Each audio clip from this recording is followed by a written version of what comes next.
Magandang araw mga kabayan, may panibagong topic na naman tayo for today's video. Pero bago tayo magpatuloy, hiling ko lang na like and follow nyo ako at subscribe para updated kayo every time meron tayong panibagong upload. Ako si Philippine Vision TV, nagbabahagi ng totoong kwento. Salamat! Malugod na tinatanggap ng PBBM ang pagpapalawak ng fleet ng Cebu Pacific. Sinabi ng CEB na ang fleet investment ay isang selyo ng kumpiyansa sa ekonomiya ng PH. Pangulong Ferdinand R. Marcos Jr. noong Martes ay tinanggap ang multi-bilyong dolyar na plano ng Cebu Pacific, CEB, na kumuha ng bagong sasakyang panghimpapawid mula sa Airbus. Ang pinakamalaking order ng sasakyang panghimpapawid sa kasaysayan ng aviation ng Pilipinas.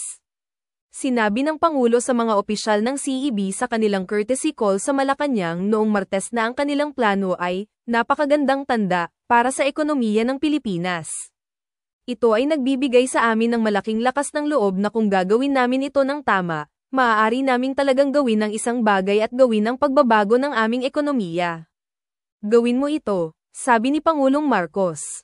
Nilagdaan ng kumpanya ng airline ng isang binding Memorandum of Understanding, MO, sa Airbus para sa pagbili ng hanggang 152 A-32neo aircraft sa halagang US$24 bilyon batay sa mga itinakdang presyo.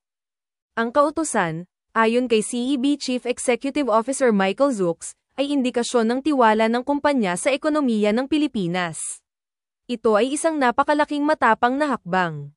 Hindi natin ito gagawin nang walang kumpiyansa sa direksyon ng bansa, sabi ni Zukes kay Pangulong Marcos.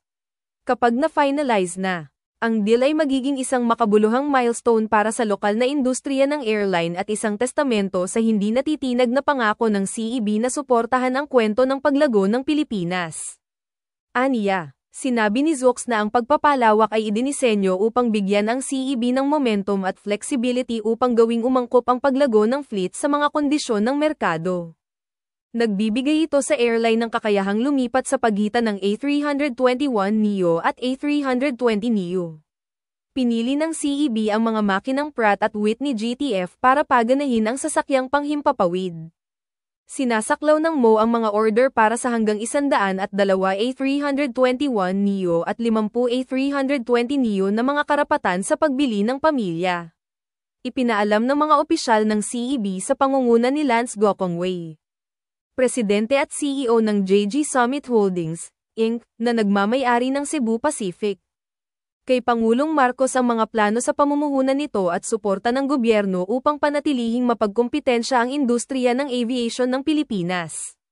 Sinabi ni Zukes na pinangunahan ng kumpanya ang domestic airline market na may 54% market share, na sinundan ng Philippine Airlines, 29%, at AirAsia, 17%. Ang kita nito sa unang quarter 2024 na ay umabot sa PHP 25.3 bilyon na may kabuuang asset na humigit kumulang PHP 200 bilyon. Ang CEB ay ginawaran ng Best Airline sa Roots Asia 2024 Awards noong Pebrero taong 2024 bilang pagkilala sa mga kontribusyon nito sa airport at destination marketing sa Asia Pacific region. Partikular ang pagpapatuloy ng Clark Hub operations nito at paglulunsad ng 15 domestic at international destination noong Abril noong nakaraang topic natin sa video na ito. Ikaw na nanood ngayon, anong masasabi mo? E-comments mo na lang dyan sa baba at huwag kalimutan like and share kung nagustuhan mo ang topic natin ngayon. Salamat at mabuhay. Philippine Vision TV. Hope to see you next topic.